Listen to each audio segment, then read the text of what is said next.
가정의 달 시리즈 설교 우리는 항상 잘못된 사람과 결혼한다라는 제목으로 하나님 말씀 나누도록 하겠습니다. 결혼 10년 차 부부가 하는 얘기를 들었어요. 남편 집사님이 신혼 초에 있었던 이야기를 하는 겁니다. 결혼 후에 3개월 정도가 지났을 무렵에 이 아내에게 물었다고 해요. 당신 나랑 결혼한 거 후회해? 라고 물은 거죠. 그러자 이 아내 집사님이 대답하는 거예요. 아니, 후회되는 거 전혀 없어. 그런데 딱 한 가지 후회되는 게 있다는 거예요. 그래서 깜짝 놀란 남편이 그게 도대체 뭔데?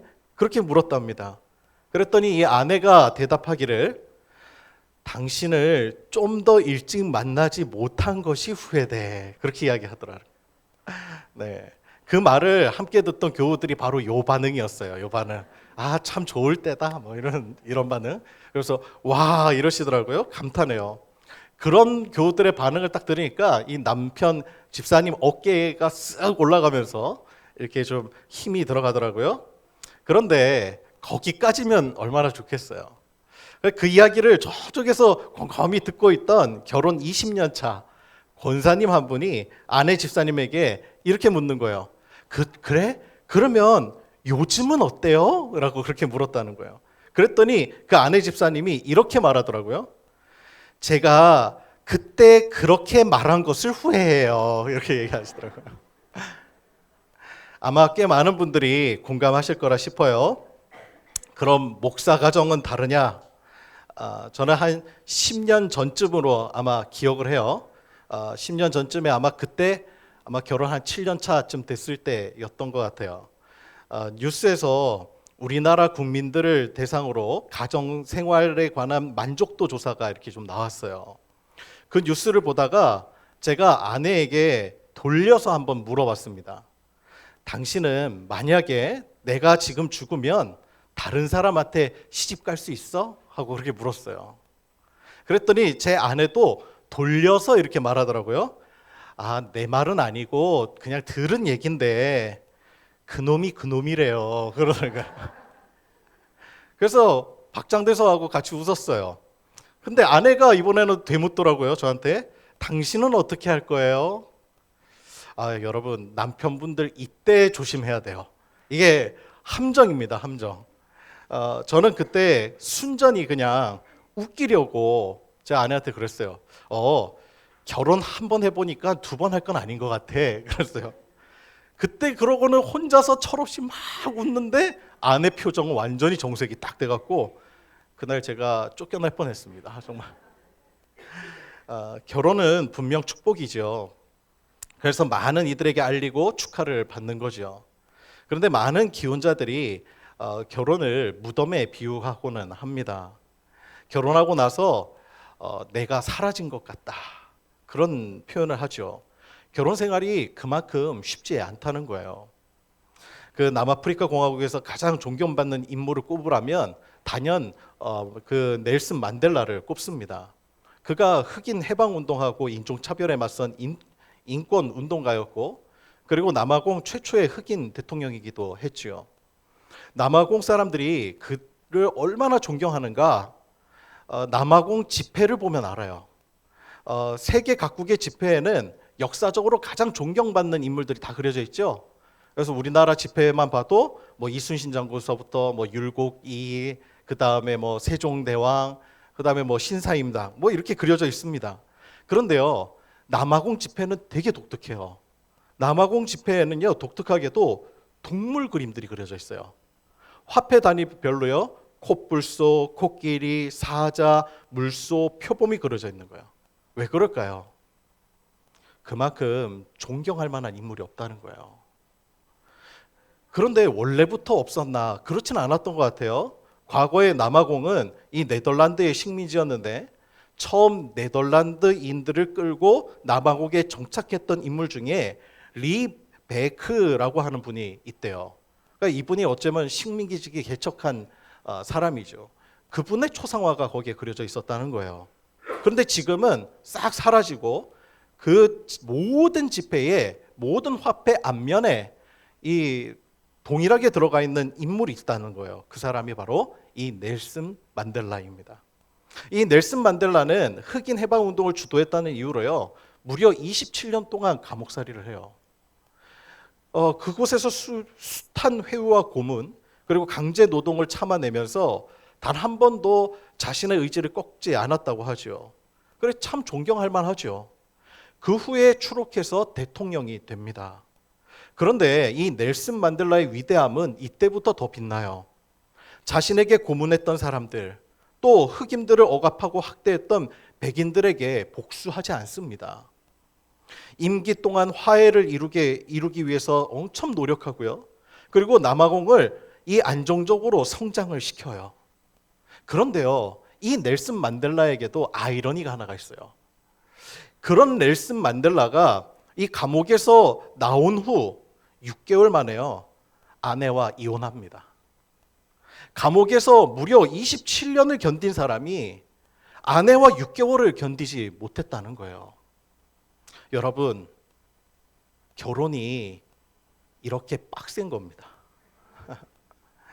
자, 여기 계신 모든 분들이 아마 다 행복하려고 결혼하셨을 거예요. 저 사람과 함께 살면 내가 항상 행복할 수 있겠다. 아마 그런 생각 때문에 결혼을 결단하셨을지도 몰라요. 그런데 실제로 결혼 생활을 해보면 행복은 저절로 오는 게 아니라는 것을 깨닫게 되죠. 스탠리 하워스, 이 미국 신학자가 있습니다. 듀크 대학교 교수였던 분인데요.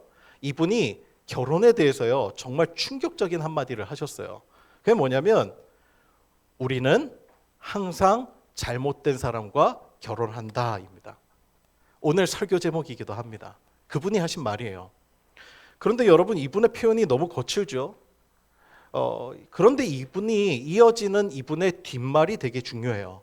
이분이 그 말 뒤에 이렇게 이야기를 덧붙입니다.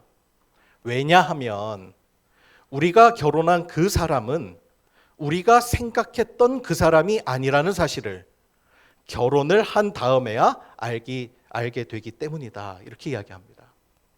여러분, 그 말이 무슨 뜻인지 이해가 되시죠? 이분의 표현에 따르면 우리는 모두 어떤 이미지와 결혼을 한 거예요. 그 사람 존재가 아니라 내가 머릿속에서 만들어낸 그 사람의 어떤 모습 말입니다. 그런데 막상 결혼해서 같이 살아보니까 그 사람이 내가 알던 그 사람이 아니라는 것을 점점 깨닫게 된다는 거예요. 그래서 다들 속았다고 느껴지는 거예요. 부부 싸움할 때 단골로 나오는 말이 뭐예요? 그래서 당신 그런 사람일 줄 내가 몰랐어. 이 얘기인 거죠. 그러면 우리가 한번 생각해 보아야 돼요. 배우자가 결혼과 동시에 변한 것일까? 아니면 이 사람의 존재는 원래 그래왔던 사람인가 하는 거죠.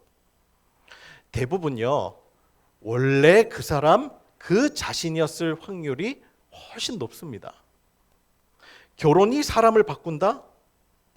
근데 만약에 정말 그랬다면 예수님보다 더 대단한 거예요. 예수님이 3년 동안 온 유대와 갈릴리를 제자들과 다니시면서 그렇게 말씀을 전했어도 결국 사람들은 예수님을 못 박잖아요. 사람은요, 잘 안 바뀌어요. 아마 결혼할 때 내 앞에 섰던 그 사람은 그 전에도 그런 사람이었고 결혼 후에도 그런 사람일 확률이 높은 거죠. 문제는 내가 가진 이미지죠. 콩깍지가 씌었다는 말이요, 그 존재 자체를 보는 기능이 가려지고요, 내가 투영한 이미지로 바라본다는 의미예요. 예수님을 호산나라고 그렇게 찬양하던 사람들이 왜 하룻밤만 사이에 그 예수님을 십자가에 못 박으라고 그렇게 했을까요? 예수님이 변한 겁니까? 아니에요. 메시아에 대한 자기들의 이미지가 있었잖아요. 기대함이 있었어요.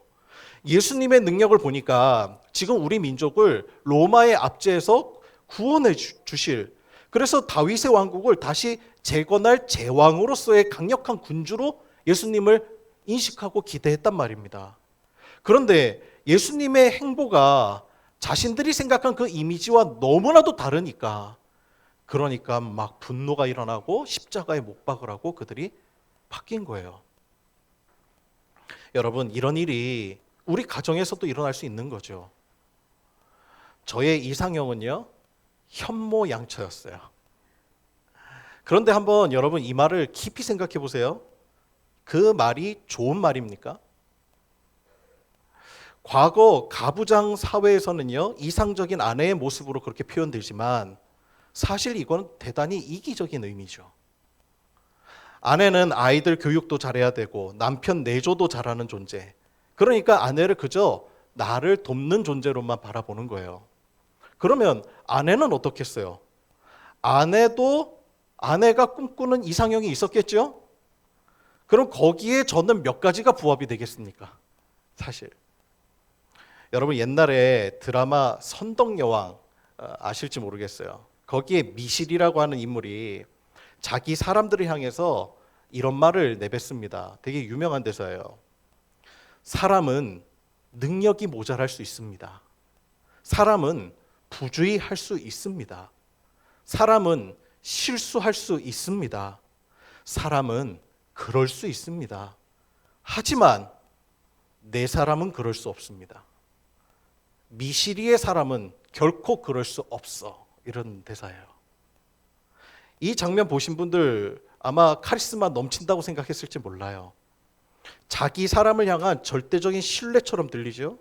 그런데 가만히 들어보면 여기에 무서운 진실이 숨어 있죠. 그의 머릿속에는 내 사람이라고 하는 이미지가 또렷이 박혀 있어요. 능력 있고 빈틈없고 실수하지 않는 사람. 그 이미지 안에서만 그 사람을 품어낼 수 있다는 말이에요. 그런데 그 이미지에서 벗어나는 순간 어떻게 돼요?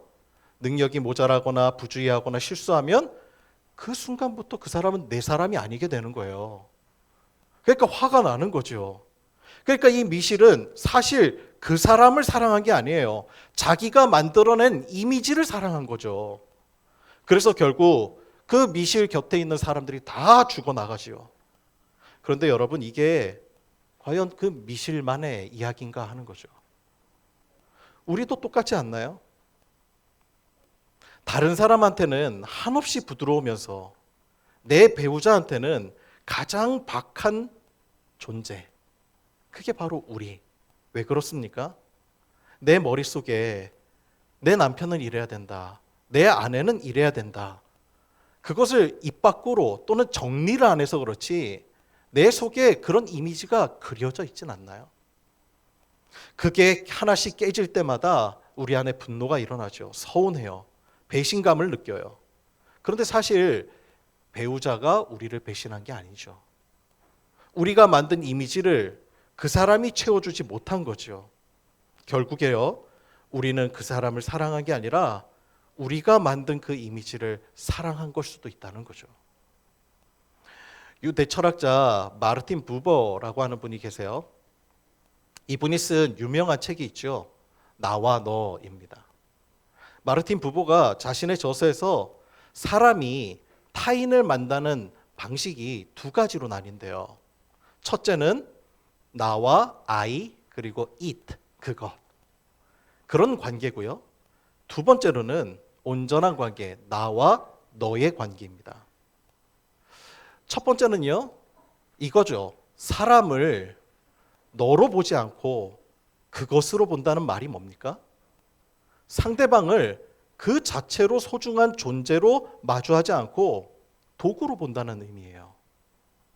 고용주가 노동자를 너라고 하는 한 사람, 그 존재로 보지 않고 도구로 바라볼 때, 이스로 바라볼 때 그 속에서부터 생명 경시, 소외, 차별, 심지어 폭력이 일어나는 거죠.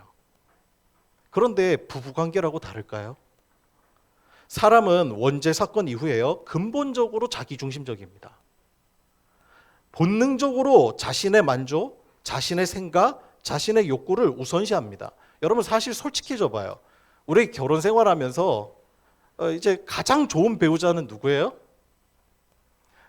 내가 집에 딱 퇴근하고 와서도 남편이나 아내가 집 청소 싹 다 해놓고 분리수거도 쫙 끝내놓고 빨래도 쫙 다 돌려놓고 건조기도 돌리고 설거지도 싹 다 해놓고, 그죠? 그 다음에 이제는 또 밥하려고 막 준비하고 있을 때 그렇게 하고 딱 들어왔는데 집이 벌써 싹 깔끔하고 거기서 요리하고 있는 그 사람의 딱 모습을 보면 감동받죠. 너무 좋죠. 왜요? 그 사람이 나를 위해서 쏟아준 정성도 고맙지만 사실 근본적으로는요, 내 만족이 있잖아요. 나한테 잘해주는 사람이면 다 좋은 사람이에요, 사실. 아무리 사람들이 좋은 사람이라고 평가를 해도 내가 싫으면 좋지 않은 사람인 거죠. 남편과 사이가 좋지 않은 집사님이 계셨어요. 요즘 보기 드문 21살, 이른 나이에 결혼하셨더라고요. 그런데 이분들의 이제 나이가 저랑 이제 또래예요. 아주 오래전 사람이 아닙니다. 제 또래 사람이에요. 이른 나이에 결혼하셨어요. 이 집사님의 친정은 어릴 때부터 너무 가난했대요. 단칸방에서 성인이 될 때까지 부모님과 동생 넷, 자신까지 7명이 살았대요. 화장실도 마을 공용 화장실을 써야 했고 아버지는 알코올 중독으로 가정을 전혀 돌보지 않는 겁니다. 그래서 이분의 유일한 꿈이 집을 떠나는 거였어요. 그런데 교회에서 지금 그 남편을 만난 겁니다. 남편의 집은 그 시골 마을에서요, 나름 가장 큰 논밭도 있고 동네에서는 잘 사는 편에 속하는 거죠. 보니까 너무 부자인 거예요. 성격도 근데 너무 좋아요. 청년 회장을 하는 거 보니까 리더십도 있어요. 교회를 또 잘 다니니까 아버지처럼 술은 안 마실 거라고 생각해서 일찌감치 빨리 집 떠나고 싶어서 결혼을 한 겁니다. 그런데 어린 나이에 결혼을 했으니 생활 형편이 좋을 리가 없죠. 서울 올라와서 남편은 학교도 다녀야 되고 일도 하고 그리고 생활도 하는데 아이도 그만 일찍 생겼어요. 그래서 낳고 생활을 하다 보니까 너무 버거운 거예요. 시골 동네에서 그렇게 커 보이던 그 시댁도요, 서울 와서 막상 생활해 보니까요, 시댁도 시골에서나 형편이 조금 나은 거지 이런 도시 사람들에 비하면 그렇게 경제력이 있는 집안도 아닌 거였죠. 그러니 갑자기 이 마음에 너무 실망이 몰려오는 거예요. 결혼 전 친정에서 살 때나 지금에나 나을 것이 전혀 없어 보이는 거예요. 그래서 남편을 원망했대요. 남편과 이렇게 다투다 보면 남편이 화가 나니까 집을 나가버리고, 그러다가 남편이 아내와 다투기 싫으니까 새벽이 돼서야 이제 집에 들어오는 겁니다. 어떨 때는 남편이 외박하기 시작했대요. 그래서 이 아내 집사님이 그렇게 생각했대요. 이거 어디 가서 술퍼 마시는 거 아니야? 어디 가서 외도하는 거 아니야? 내가 그동안 알코올 중독인 아버지 때문에 그렇게 힘들었는데 남편마저 술 마시는 남편을 내가 봐야겠냐고. 아무튼 집에만 들어오기만 하면 내가 그냥 이혼 도장 찍자고 내가 말할 거라고. 그런데 남편은 새벽이 되어서도 안 들어오고, 그래서 화가 나서 전화를 해봤는데 전화도 안 받네요. 그런데 한참을 지나서 모르는 번호로 전화가 오는 겁니다. 받아보니까 경찰이에요. 그동안 남편이 보니까 저녁부터 새벽 2, 3시까지 대리운전하고 새벽 3시부터는 신문 배달을 했대요. 그런데 신문 배달을 하다가 교차로에서 음주운전하던 차에 치여서 그만 그 자리에서 사망한 거예요. 나중에 이분이 그래요. 자기가 남편 죽였다고. 남편 죽은 후에 깨달았대요. 내가 어릴 적 사랑했던 남편 그 사람이 아니라 나를 지독히 가난한 친정과 아버지로부터 해방시켜줄 탈출구였다고. 나는 그 탈출구를 사랑한 거였다고. 남편이 떠나고 난 뒤에 남편이 단 한 번도 자신으로부터 남편 대접 못 받고 살다가 갔다고. 그제서야 그게 보여지는 거예요, 자신에게. 여러분, 너무 슬픈 얘기죠. 그런데 누구나 그럴 수 있다는 거예요. 누구나. C.S. 루이스가 4가지 사랑이라고 하는 책에서 이런 말을 해요. 에로스, 즉 낭만적 사랑에는 자기 자신을 잊게 만드는 황홀한 힘이 있다. 그러나 그 망각은 오래가지 못한다. 결혼은 에로스의 황홀이 사라진 자리에서 비로소 시작된다. 이렇게 이야기합니다. 그런데 본회포 목사님은요, 더 매섭게 말씀하세요. 그분이 신도의 공동생활이라고 하는 책을 쓰셨거든요. 이거 교회에 관한 책이긴 한데 아주 충격적인 말씀하십니다. 이렇게 말씀하세요. 공동체에 대한 환상이 빨리 깨지는 것은 은혜다. 우리가 사랑한 것이 공동체 자체가 아니라 우리 머릿속으로 만들어낸 공동체라는 사실을 인정할 때 비로소 진짜 공동체가 시작된다. 이 말씀이 교회에 대한 말씀이지만 이것은 부부 관계에 그대로 옮겨 놓을 수도 있죠. 우리가 사랑한 것은 배우자 그 자체가 아니라 우리가 머릿속으로 만들어낸 배우자일 수도 있다는 거예요. 그런데 그 환상이 깨지는 것이 은혜라는 거죠. 우리가 이제 나 스스로에게 좀 정직해져 봐야 합니다. 나도 자기중심적인 사고에 익숙한 사람이다라고 하는 사실이죠. 그래야 모든 관계에서 일어나는 현재 내 마음을 객관적으로 진단할 수 있거든요. 내 안에 이미지가 무너지는 순간이 진짜 결혼이 시작되는 순간입니다. 여러분, 이 말은 배우자에 대한 기대를 포기하라는 말은 아니에요. 기대와 욕망은 다른 겁니다. 기대는 나를 움직이는 힘이 되죠. 그런데 욕망은요, 상대가 움직여 주기를 바라는 마음이에요. 이 차이예요. 기대와 소망이 있는 사람들 보세요. 그 기대로 현재 자신의 삶과 관계를, 가정을 가꾸며 살아갑니다. 능동적인 삶이 돼요. 그런데 욕망은요, 책찍을 들고 다른 사람을 아프게 하더라고요. 나는 이렇게 열심히 움직이는데 왜 나를 못 쫓아와? 우리는 결혼을 사랑의 완성이라고 말해요. 그런데 사실 결혼하면서부터 사랑은 그때부터 시작이 되는 겁니다. 요즘에 여러분 방영 중인 드라마 모두가 자신의 무가치함과 싸우고 있다. 혹시 보셨는지 모르겠어요. 거기에 보면 남녀 주인공이요, 이 감정을 분별해서 표시해주는 시계를 차고 있어요. 거기에 감정 이제 워치라고 하더라고요. 그래서 심박수나 뭐 호흡 같은 거, 그런 신체 변화의 데이터를 기반으로 내가 지금 어떤 감정을 느끼고 있는지가 여기에 뜨는 거예요. 기쁘면 기쁨, 슬프면 슬픔 이렇게 뜨는 거겠죠.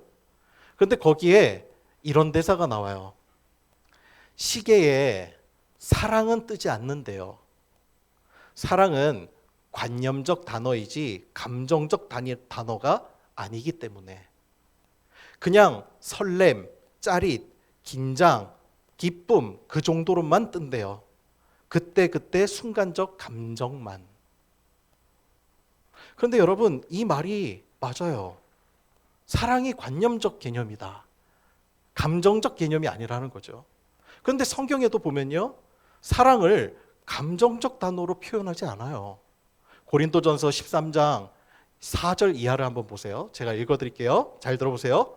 사랑은 오래 참고 사랑은 온유하며 투기하는 자가 되지 아니하며 사랑은 자랑하지 아니하며 교만하지 아니하며 무례히 행치 아니하며 자기의 유익을 굳지 아니하며 성내지 아니하며 악한 것을 생각하지 아니하며 불의를 기뻐하지 아니하며 진리와 함께 기뻐하고 모든 것을 참으며 모든 것을 믿으며 모든 것을 바라며 모든 것을 견디느니라.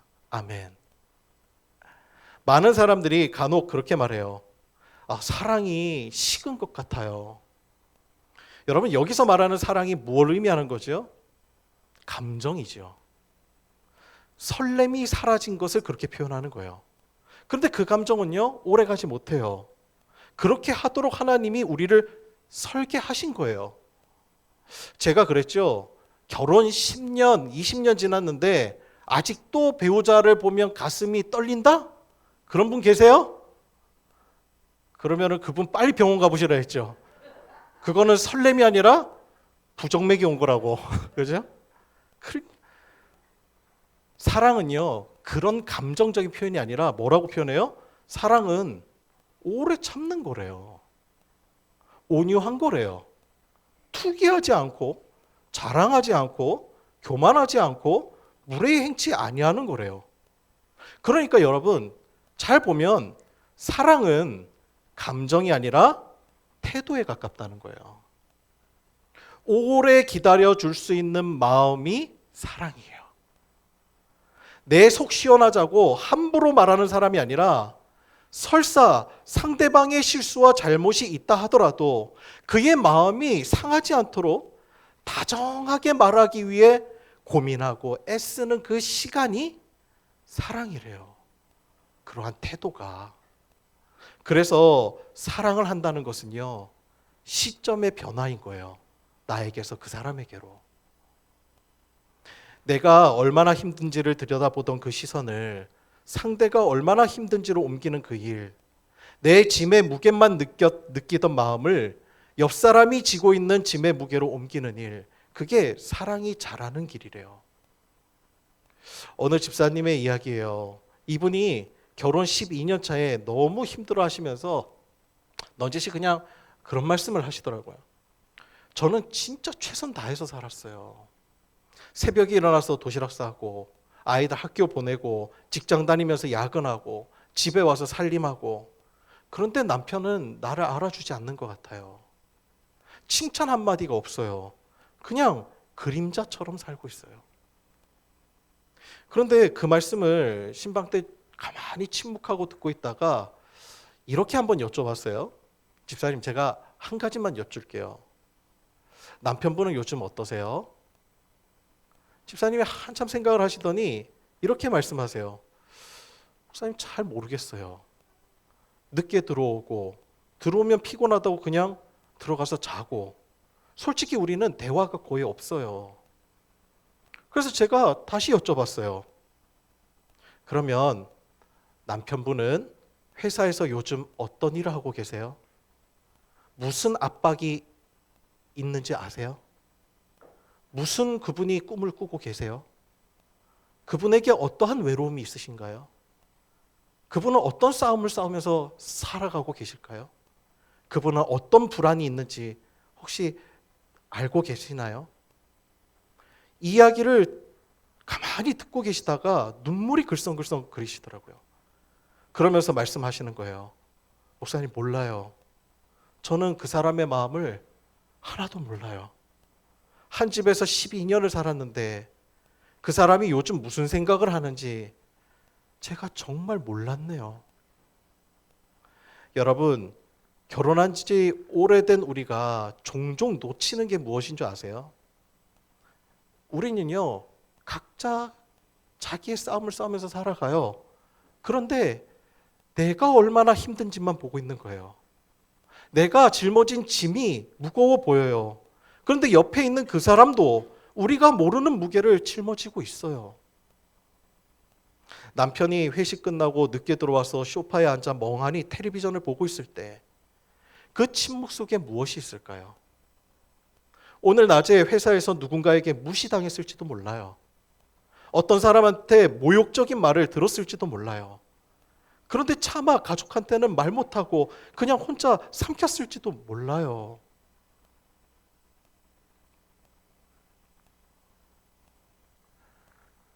저희 아버지는 제가 태어나기 전에 탄광에서 7년을 근무하시다가 청각장애인이 되셨습니다. 그리고 나서 나중에 제가 살던 태어난 정선에서 이제 강원도 동해로 옮기면서 이제 당시 이제 KT, 오늘날의 KT라고 하는 당시에 전신전화국이었죠. 한국통신도로 옮겼다가 지금 KT가 됐는데 그 회사로 아버지가 취직이 되셔서 오셨습니다. 근데 저희 아버지가요, 술을 그렇게 드시는 거예요. 근데 한 번은요, 아버지가 술에 너무 취해서 들어오신 날이 있었습니다. 그러고는 제가 그날이 기억하기로는 학교에서 상을 받아왔는데 부상으로 이렇게 볼펜을 이렇게 받아왔던 것 같아요. 근데 아버지가 술에 취해서 저를 앉혀놓고 똑같은 얘기를 계속 반복하시면서 너는 잘 살아야 된다. 그러면서 펜을 들고는 그냥 바닥에다 계속 던지시더라고요. 근데 저는 그게 잘 기억이 안 나요. 당시에 아마 제가 아버지 얘기 들으면서 졸았나 봐요. 근데 어머니가 그 얘기를 해주시더라고요. 아버지가 술 취해서 들어오시고. 그런데 그때 저희 할아버지가 완전 군자시거든요. 성품이 너무 좋으셨었어요. 근데 그런 할아버지가 얼마나 화가 나셨는지 아버지를 그 청소기 가지고 갖고 오셔서 때리시더라고요. 저는 아버지가 그 당시에 술을 왜 그렇게 드셨는지 잘 몰랐어요. 그런데 나중에 고등학교 돼서야 그 이야기를 듣게 됩니다. 저보다 학교 한 학년 아래에 있는 이제 후배였던 것 같아요.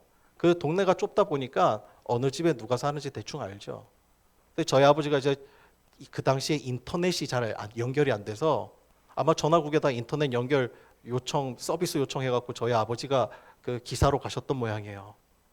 저희 아버지가 청각장애인이지만 미세하게 들리시거든요.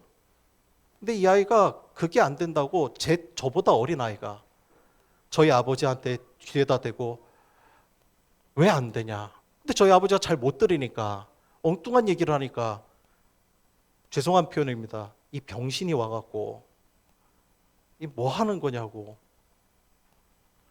그 이야기를 듣고는 아버지가 엄청 충격을 받으셨었나 봐요.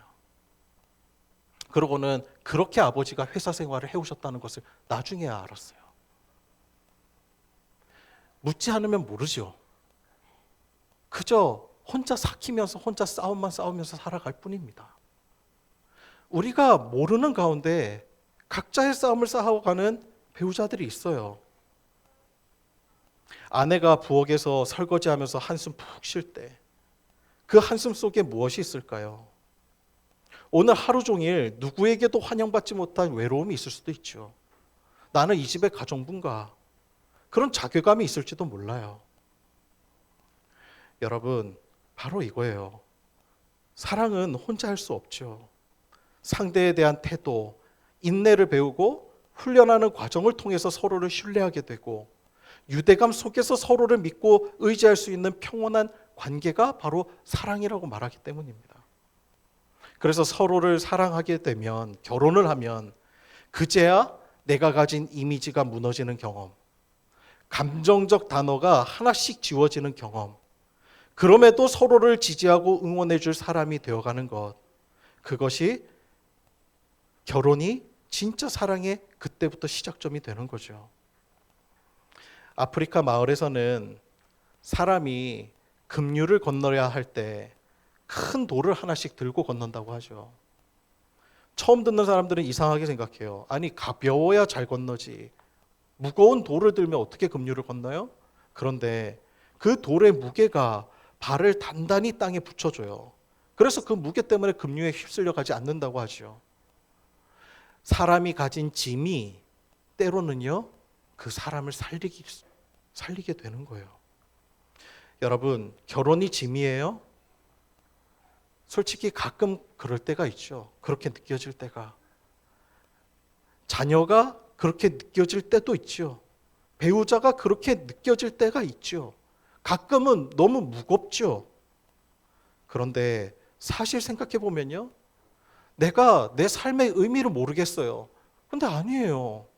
사실 그 짐이 우리를 있게 하는 거예요. 살리고 있어요. 그 짐이 없었다면 우리는 인생의 급육 속에서 어디로 흘러서 갔을까요? 아마 자기 욕망대로, 자기 마음대로 살다가 어디 누구의 마음에도 닿지 못하고 끝났을지도 몰라요. 사랑이 뭔지도 모르고, 책임이 뭔지도 모르고, 희생이 뭔지도 모르고 그냥 지나갈 수도 있는 거죠. 여러분, 배우자가 우리를 붙들고 있는 거예요. 자녀가 우리를 붙들고 있는 거예요. 가정이 우리를 붙들고 있는 거예요. 그 무게 때문에 우리는 새벽에도 일어나고, 그 무게 때문에 자기를 내려놓는 법을 배우고, 그 무게 때문에 진짜 어른이 되어가는 거죠.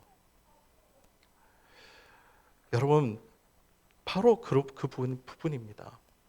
그러면 우리는 정말 잘못된 사람과 결혼한 걸까요? 다시 한번 생각해 보면 좋겠어요. 중국 옛날 이야기에 낭과 패라고 하는 두 짐승이 나옵니다. 낭이라고 하는 짐승이 앞다리만 있고요. 뒷다리가 없어요. 힘은 센데요. 지혜가 부족하대요. 근데 이 패라고 하는 짐승은요. 뒷다리만 있고 앞다리가 없어요. 순하고 지혜롭긴 한데요. 얘는 힘이 없어요. 이 두 짐승이요. 따로 떨어지면 어떻게 되죠? 둘 다 못 사는 거예요. 그런데 같이 붙여놓으면 어떻게 돼요? 한 마리의 완전한 짐승이 된다고 해요. 낭의 힘 위에 이 패의 지혜가 얹히고 패의 머리가 낭의 다리를 움직이는 거죠. 그런데요, 이게 재밌는 것이요. 중국에서는 이 낭과 패가 합쳐져서 무슨 단어가 돼요?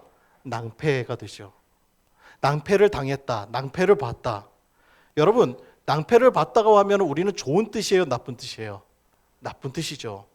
근데 중국에서는요, 좋은 뜻으로 쓰인다는 거예요. 부족함과 부족함이 만나서 협력과 조화를 이룬다는 거예요. 그런데 반면에 우리나라는 어떻게 써요? 아이고, 낭패받네. 되는 일이 하나도 없다는 거예요. 왜? 상대의 부족한 부분만 보니까, 그 안에 합력이 없으니까, 그 안에 화해가 없으니까 왜 같은 단어가 정반대로 쓰이냔 말이에요. 그 이유가 뭐예요? 협력에 대한 기대 자체가 달랐던 거죠. 중국에서는 부족한 둘이 만나면 당연히 협력하리라고 봤어요. 그런데 우리는 부족한 둘이 만나면 당연히 안 되리라고 본 거예요. 여러분, 부부가 바로 이 낭패예요. 한쪽은 앞다리만 있고 한쪽은 뒷다리만 있어요. 그런데 따로 떨어지면 둘 다 못 살아요. 그런데 우리는 자꾸 내 부족함은 못 보고 배우자의 부족함만 봐요. 당신 다리가 2개만 있었으면 좀 나았을 텐데. 그런데 가만히 생각해 보세요. 그 부족함이 다 채워지면 어떻게 되겠어요? 더 이상 우리는요, 서로를 필요로 할 이유가 없어지는 거예요. 하나님께서 우리에게 어떤 배우자를 붙여주셨어요? 너무 잘 맞는 완벽한 사람? 아니에요. 내 부족함을 채워줄 수 있고 또는 내가 부족함을 가진 사람을 채워주기 위해서 주님이 나를 쓰시는 거예요. 그래야 둘이 한 형상을 이루죠. 주님께서 마태복음 19장 6절에서 말씀하세요. 이러한즉 이제 둘이 아니요 한 몸이라는 거예요. 그렇게 돼야 한 몸이 되는 거예요. 여러분, 우리는 잘못된 사람과 결혼한 게 아니에요. 내 이미지, 투영된 이미지가 잘못된 거죠. 우리는 우리의 부족함과 짝이 되는 사람과 적절하게 만나서 결혼한 거예요. 하나님이 붙여주신 사람인 거죠. 우리의 이 완악한 마음이 풀어져야 되는 거예요. 출애굽기에 보면 바로 왕에게 항상 늘 붙어 다니는 단어가 하나가 있죠.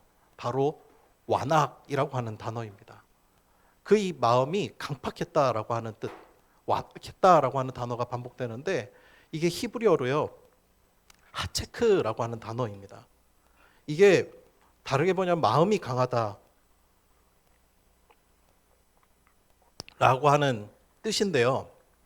또 다른 뜻이 있어요. 마음이 강해지는 이유가 뭐냐? 그 어원을 보면요. 계산하다라고 되어 있습니다. 사람이요. 계산하기 시작하면 마음이 완악해져요. 양보가 안 된다는 거예요. 생각해 보세요. 남녀가 처음 사귈 때는 서로 불쌍히 여기는 마음이 있어요. 더 잘해주고 싶어서 안달나지요. 다 주고 싶지요. 그런데 결혼식 준비하다 보면 어느 순간부터 계산이 들어가요. 누가 더 이익과 손해를 보느냐. 양보가 안 되는 거예요. 그러니 마음이 강해져요. 완악해지는 거예요. 결혼 생활하면서도 이 관계를 계속 유지하면요. 그러면 그때 돼서야 완악한 마음은요. 해체되는 방법밖에 없는 거예요. 하나님께서 그 완악한 마음을 어떻게 다루셨어요? 하나님께서 다 해체시켜 버리셨죠. 바로 왕이 왜 그렇게 완악했을까? 단순히 성질이 나빠서가 아니에요. 우리랑 똑같은 성정의 사람이에요. 그 사람만 특별히 그런 게 아니라 그 사람이 우리가 똑같은 욕망을 다 가진 사람인데 그 사람이 극대화된 거죠. 그 위치가. 그럼 우리도 바라봐야 돼요. 바로왕의 말씀을, 이 출애굽기의 말씀을 묵상하면서 바로왕의 모습을 통하여서 내 모습도 볼 수 있어야죠. 거기에 내 모습이 있는 거예요. 그 사람이 유독 성질이 나빠서가 아니에요. 그 안에는 계산이 있었기 때문이에요. 이스라엘 백성 노예예요. 노예 빠져나가면 애굽 생산 기능이 망가져요. 그러니까 10가지 재앙을 만나도 자기 장자가 심지어 죽어도 양보가 안 되는 거예요. 이게 얼마나 비극입니까? 계산이 들어가기 시작하면 망해져요. 부부관계에 있어서요, 제일 비극이 언제예요? 네가 더 많이 했냐, 내가 더 많이 했냐. 제가 보니까 어느 부부가 그렇다고 하더라고요. 우리 똑같이 앞으로 일해. 그래서 오늘 내가 뭐 설거지 뭐 하고 나면 네가 내일 하고, 이거를 아무튼 체크를 해서 그렇게 한다는 거예요. 그게 처음에는 이게 합리적으로 보이죠. 근데 그 마음의 전제가 뭐예요? 내가 손해보는 것 같은 마음이 드는 거잖아요. 이러면은 서로 마음이 깨져 버리는 거죠. 여러분, 우리 어떻게 해야 돼요?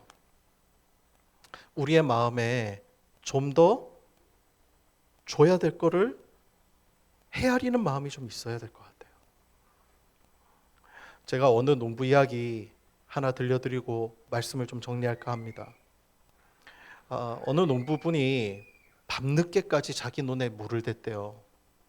농사에서 물 대는 일 정말 생명이잖아요. 그런데 다음날 아침에 가보니까요, 자기 논에 물이 다 빠져 있는 거예요. 옆논 주인이 자기 논의 물을 다 빼간 거죠. 화가 났겠죠.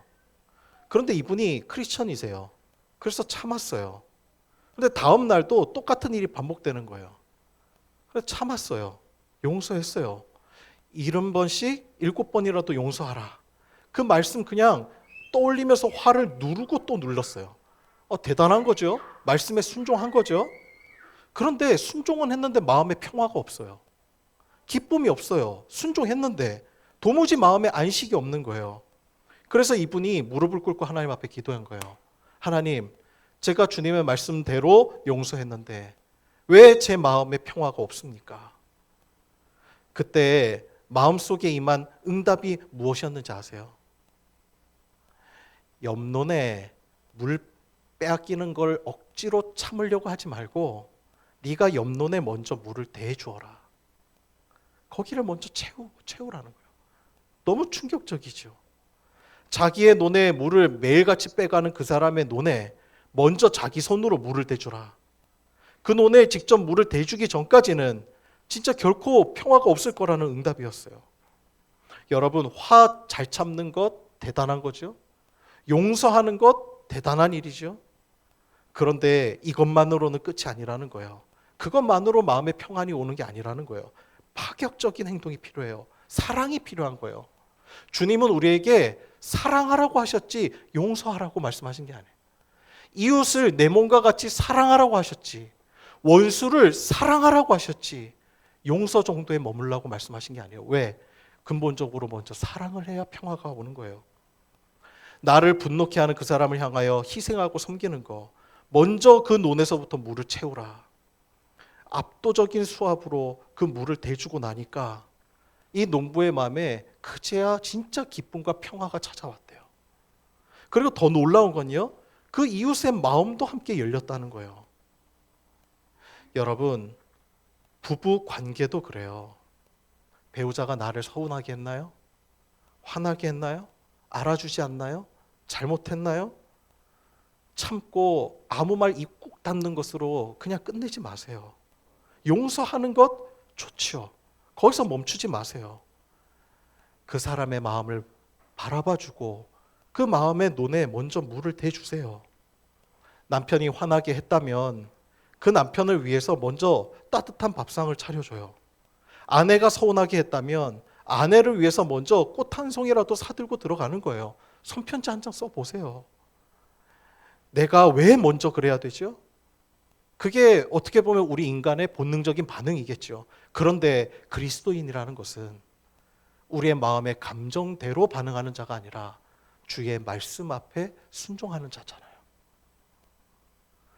그 정상을 우리가 마음에서 그저 본능적으로 나오는 반응으로는 부부관계 평화가 안 옵니다. 옆 논에 먼저 물을 대줘야 우리에게 진짜 평화가 와요. 그제서야 마음이 열리는 겁니다. 여러분, 주님이 우리에게도 그렇게 은혜를 베푸셔 주셨잖아요. 우리가 예수님 앞에 잘한 게 있어요? 아니죠. 성경에 보면 우리가 죄인 되었을 때, 우리가 원수 되었을 때, 우리가 하나님과 완전히 대적이었을 때, 그때 예수님이 우리를 위해서 십자가에 달리셨다고 해요. 우리의 메마른 그 논에 먼저 자기 피로써 물을 대주신 거예요. 이 사랑을 받은 우리가 어떻게 배우자의 논에 물을 먼저 못 대주겠냔 말이에요. 오늘 우리의 생각을 고쳐보십시다. 내 삶에 배우자로 인해서 상처가 있다면 혹시 내가 기대하고 있는 게 무엇이었나? 먼저 나를 점검하는 거예요. 그리고 나 자신에게 한번 정직하게 서보고 주님의 말씀에 따라 그의 마음을 읽어줄 수 있는 그러한 믿음의 순종이 우리에게 있기를 소망합니다. 기도하겠습니다.